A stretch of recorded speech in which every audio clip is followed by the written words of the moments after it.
In a world full of polished stars and pristine highlight reels, there's one card that doesn't shine. It bruises. It doesn't dazzle. It disrupts.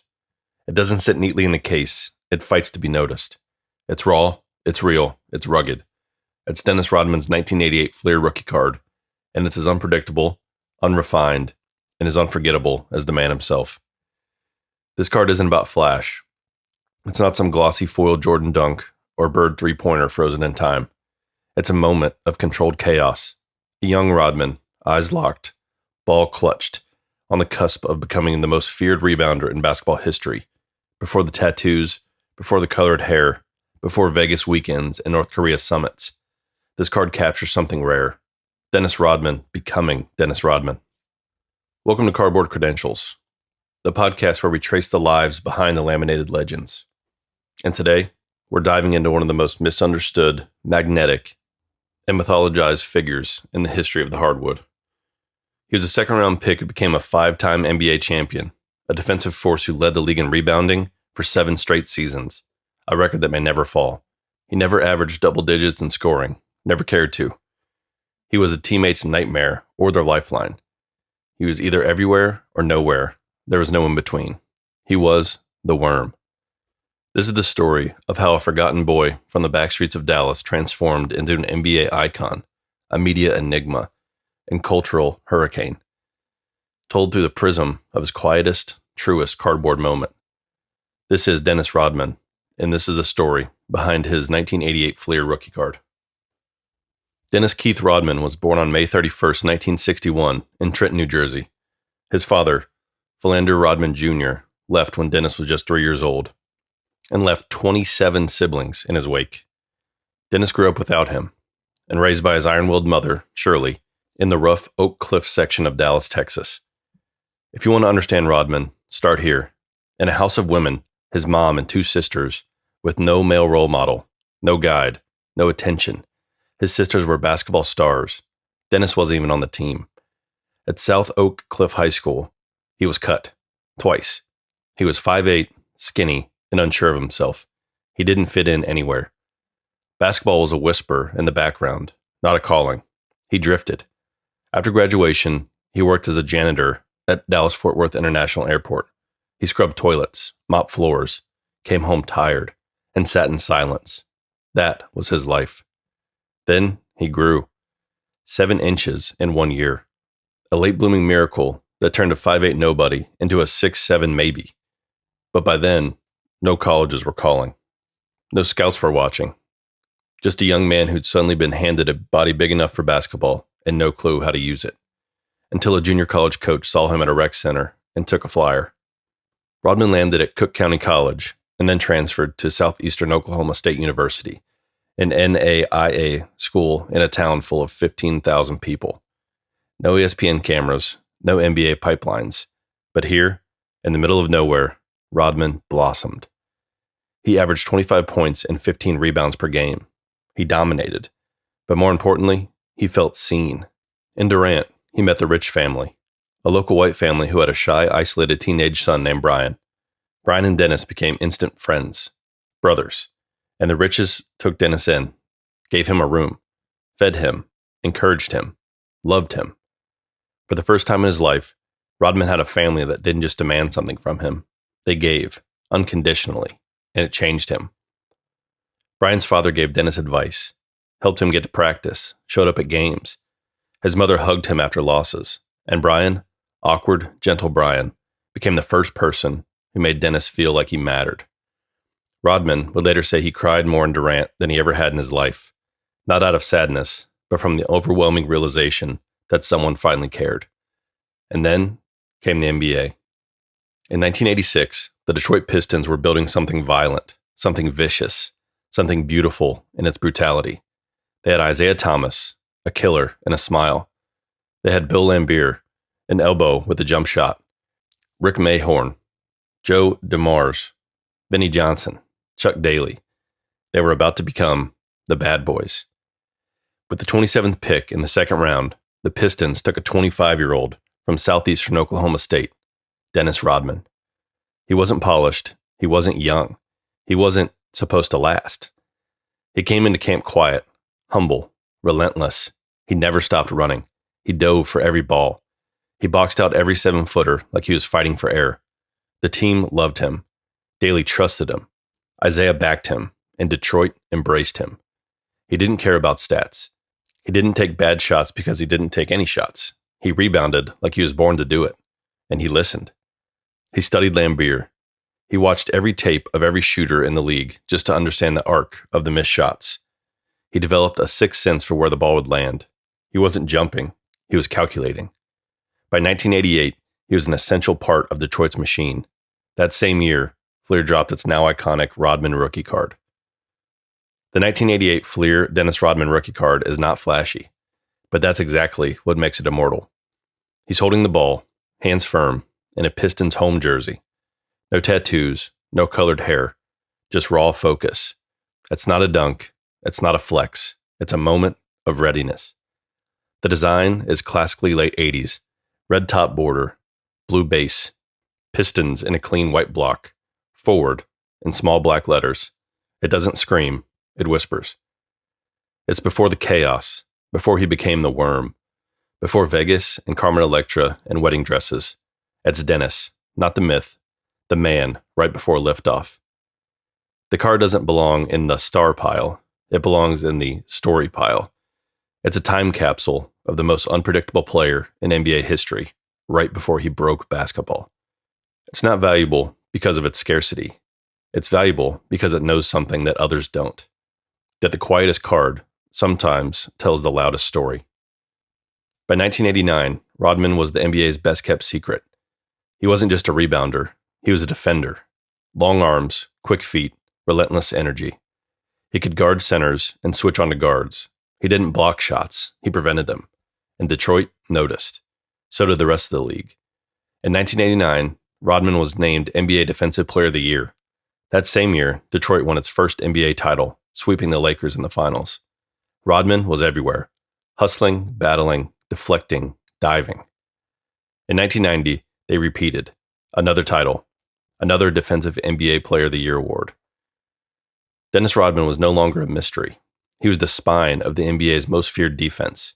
He wasn't the face of the Pistons, but he was their identity. And yet, something inside him was starting to shift. The team was aging. The bad boys were breaking apart. Chuck Daly left. Mayhem got traded.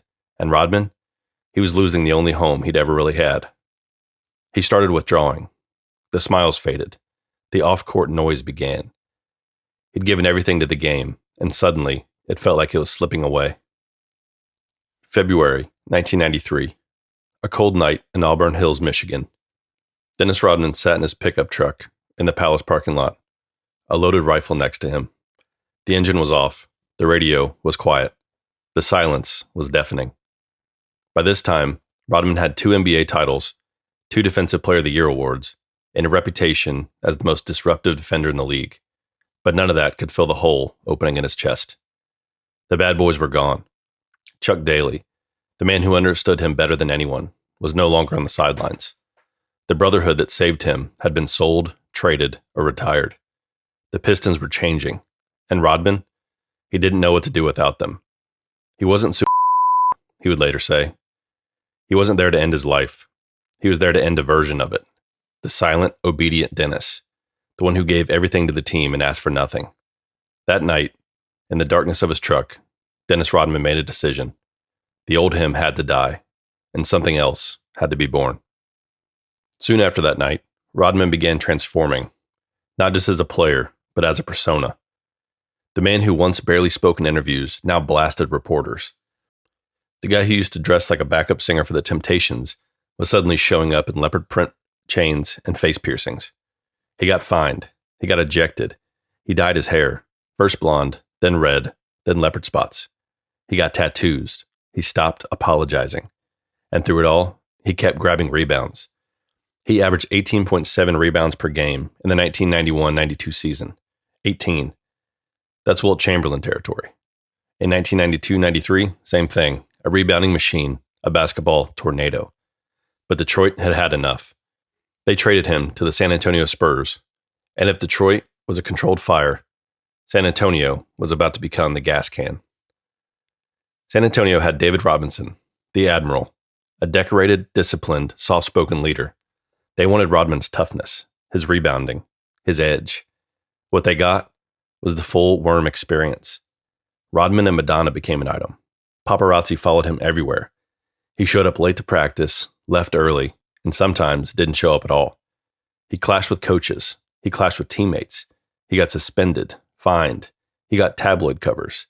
And yet, on the court, he was still elite. He averaged 17.3 rebounds per game during the 93-94 season. He was putting up numbers the league hadn't seen in 20 years. But the Spurs didn't care.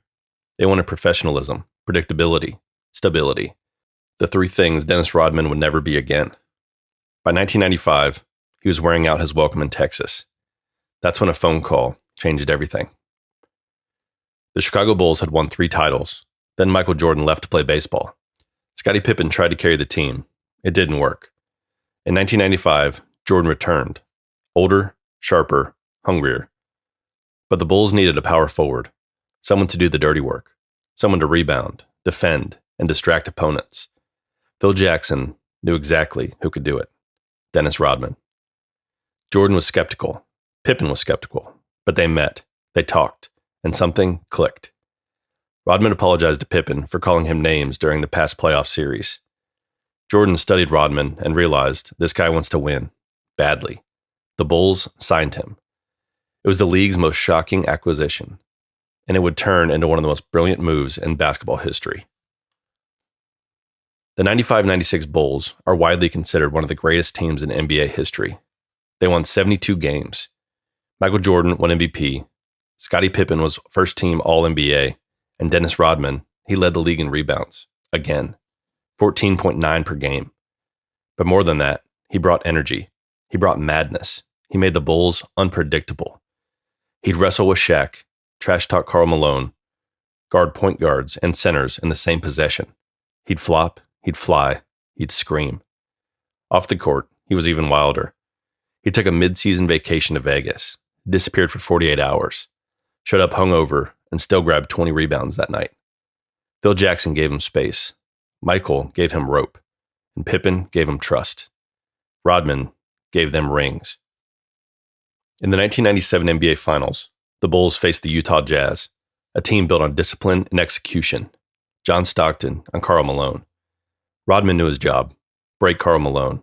Get in his head. Throw off his game. In Game 2, Rodman pulled down 20 boards. In Game 4, he tied an NBA Finals record with 11 offensive rebounds. He threw his big body around like a rag doll. He tangled with Malone on every screen, every free throw. And after the finals, Rodman and Malone settled it in a wrestling ring. Seriously. WCW booked them in a tag team match. Rodman with Hulk Hogan and Malone with Diamond Dallas Page. Over 500,000 buys. Rodman was a draw on and off the court. The Bulls won their 5th title. Rodman got his 2nd in Chicago. And the world kept spinning faster. The 1997-98 season, The Last Dance, was chaos behind the scenes. Jordan was ready to retire. Pippen was frustrated. Phil Jackson was on his way out. And Rodman, he was the glue, somehow. He led the league in rebounding for the 7th straight season. 15 per game. He was 36 years old, still chasing down rebounds like they owed him money. In the finals, against the Jazz again, he went to war with Malone one last time. Game 3, Rodman pulled 15 boards. Game 4, 14 more. He played 39 minutes in Game 6 at age 37 and grabbed 9 rebounds. His fingerprints are on every possession. Then Jordan hit that shot, and it was over. Not just the season, the era. Rodman would never play meaningful minutes in the NBA again. After the Bulls' final championship in 1998, the dynasty crumbled. Jordan retired, Pippen was traded, Phil Jackson walked away, and Rodman, he had no anchor left. Chicago didn't bring him back. Most teams didn't even call. He was 37 years old, a tabloid mainstay, and too chaotic for most franchises to stomach. He had 3 titles in 3 years, but teams weren't willing to gamble on what came next. Eventually, the Lakers rolled the dice. In early 1999, Los Angeles, with a young Kobe and prime Shaq, signed Rodman for a stretch run. They needed toughness, experience, defense. What they got was distraction. Rodman played just 23 games. He showed up late, left practices early, took extended personal breaks. The Lakers cut him by April. Then came Dallas. Mark Cuban, the new eccentric owner of the Mavericks, figured he could handle Rodman. 12 games. More technicals than meaningful stats. And then, that was it. Rodman's NBA career ended not with a tribute or standing ovation, but with a silent fade. Rodman may have left the league, but the spotlight never left him. He turned to the only stage still open, entertainment. Professional wrestling welcomed him back. Rodman appeared in multiple WCW events, even headlining matches with Hulk Hogan. He and Karl Malone wrestled on live pay-per-view just weeks after battling in the NBA Finals. And then came reality TV, The Surreal Life, Celebrity Rehab. Rodman became a fixture of the 2000s reality boom. He wasn't acting. He was simply living and letting cameras follow. He partied hard, drank more, dated Carmen Electra, dated others. He got arrested, got sober, then didn't stay sober. He made appearances in movies, hosted wild parties, launched clothing lines that fizzled, wrote another book, signed memorabilia at conventions. He was a one-man hurricane of fame, excess, and confusion. But under it all, the pain never really left. Rodman became the cautionary tale and the attraction. He would show up at events in wedding dresses, face paint, cowboy hats. It was performance art, or maybe just a man unsure of who he was when the roar faded. In private, he struggled. Alcohol ruled his nights. Relationships frayed. His relationships with his children became distant. He bounced between rehabs and interviews. One month he'd appear at a fan fest in Vegas. The next, he'd be hospitalized. Fame never saved Dennis Rodman. It only magnified his wounds.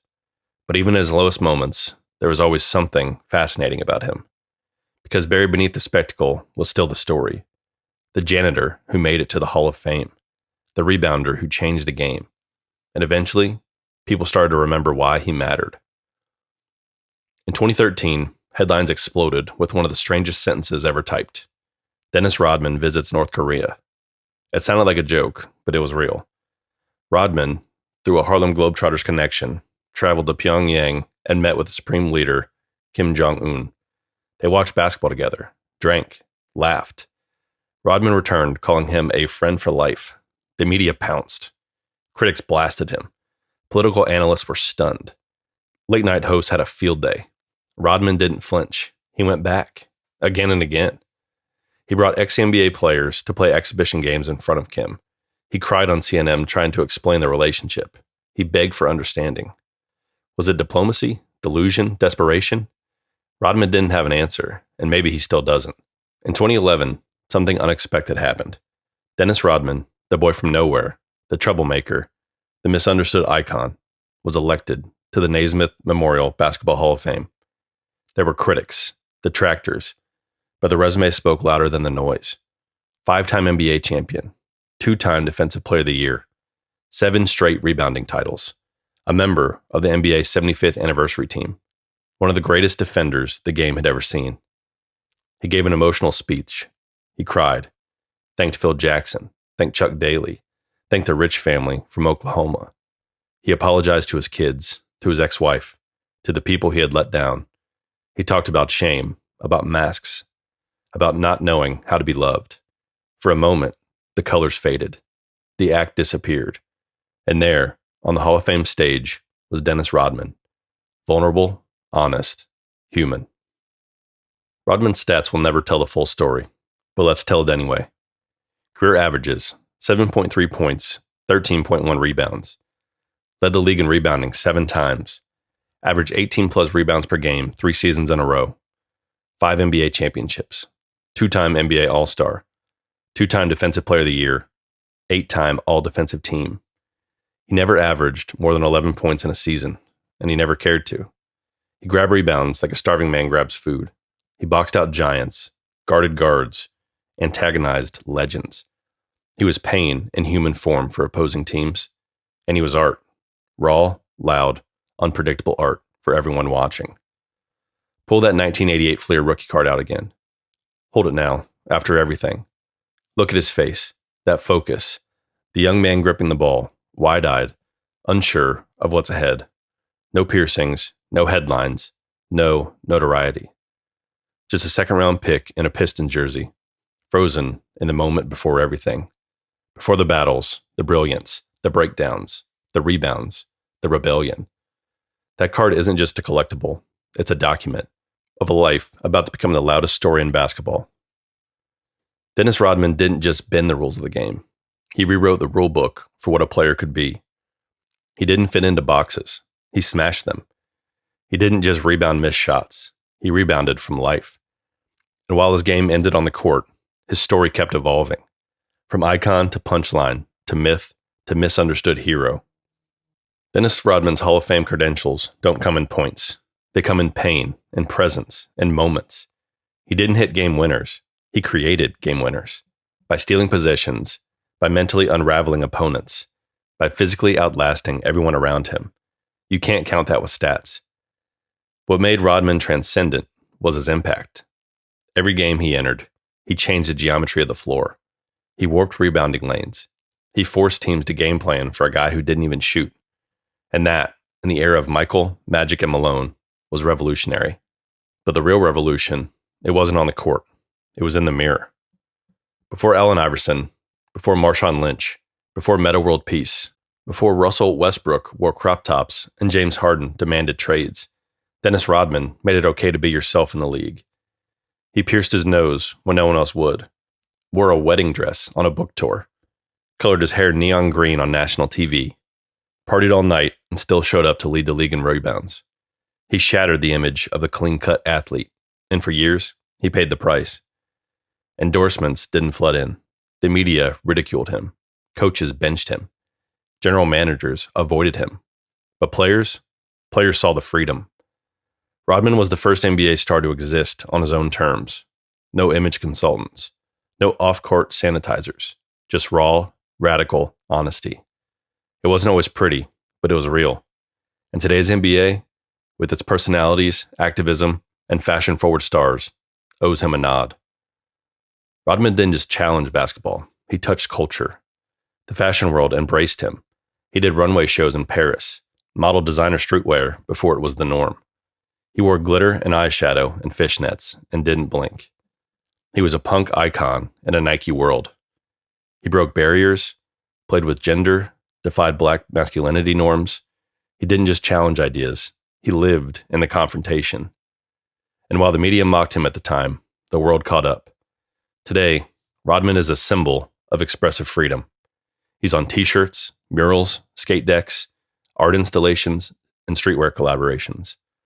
Hip-hop name drops him. NBA players idolize him. Fashion houses reference him. When you walk into a sneaker store in 2025, you'll see kids wearing Rodman jerseys who weren't even born when he last played. He became more than a player. He became an idea. Rodman gave voice to the voiceless, not with speeches, but with being. He showed every overlooked kid, every second-round pick, every person who didn't look the part, that you don't need permission to matter. He was never polished, never perfect, but he showed up. He gave everything on the court, drenched in sweat, diving after loose balls in January games that no one else cared about. He didn't chase numbers, he chased purpose. And in doing so, he became a beacon for every misfit who ever felt unseen. That's why Rodman matters more now than ever. Because he didn't just survive the NBA system, he exposed it. Let's go back to that card, the 88 Fleer. It's easy to see as a relic. No chrome, no foil, no pop. But now, with context, with the full weight of Rodman's story behind it, it's sacred. Because it's before everything. Before he remade what a power forward looked like. Before he shattered media norms. Before he brought streetwear to the hardwood. Before he stood next to world dictators and reality show hosts and tattoo artists and the greatest NBA players of all time. It's Dennis Rodman before anyone told him who he had to be. And in that way, it's not just a rookie card. It's a portrait of potential, of quiet rebellion, of legacy just beginning. Rodman today lives a quieter life. He makes appearances, speaks at schools, signs cards and jerseys at conventions, pops up on social media. He's reflective, still erratic, still full of contradictions, but he's also aware. He talks openly about his mistakes, his regrets, his battles with addiction, He's reconnected with his children, tries, in his own fractured way, to be present. He's not trying to be anyone anymore, just Dennis. And that, in itself, is a kind of victory. Because for a man who never felt like he belonged, finding peace in your own skin is the rarest thing of all. Legacy is a tricky thing. Some players leave behind stat sheets, trophies, records, things that fit neatly in a Hall of Fame plaque. Dennis Rodman left something harder to define. Yes, the numbers are real. 5 championships, 2 Defensive Player of the Year awards, 7 straight rebounding titles, Hall of Famer. But when you say the name Rodman, those stats aren't the first thing that come to mind. What come to mind is color, chaos, courage, and commitment to being different, long before different was marketable. Rodman didn't walk through basketball. He tore a hole in it. And years later, that hole still hasn't closed. You can see Dennis Rodman's fingerprints all over today's NBA, even in places you wouldn't expect. Think about the rise of positionless basketball. Rodman was guarding centers and point guards long before it became strategy. He didn't just switch. He chased. He shadowed. He sacrificed. Think about fashion tunnels, social media stunts, the explosion of player expression, the idea that players are brands. Rodman was doing all that in 1994 without anyone giving him permission. Think about players using their platform for more than just sports. Rodman might not have been polished, but he used his stage to speak, even when it cost him. Today's athletes are freer because of Dennis Rodman. Freer to express, freer to rebel, freer to be vulnerable. He made the league uncomfortable, and now the league celebrates what once got him benched. Go back one more time to that 88 Fleer. Look at what it doesn't tell you. It doesn't tell you this man would be the league leader in rebounds 7 times in a row, that he'd shut down Karl Malone on the game's biggest stage, that he'd become a global pop culture icon and headline diplomatic summits. It doesn't tell you he'd be booed, fined, mocked, and then loved. It doesn't tell you he'd outlast most of the guys picked ahead of him in the 1986 NBA draft. It doesn't tell you he'd be inducted into the Hall of Fame or stand on stage and weep, not out of regret, but relief. This card is humble, quiet, unassuming. But so is Dennis Rodman once. This card is not valuable because of its rarity or hype. It's valuable because it holds the before, the potential.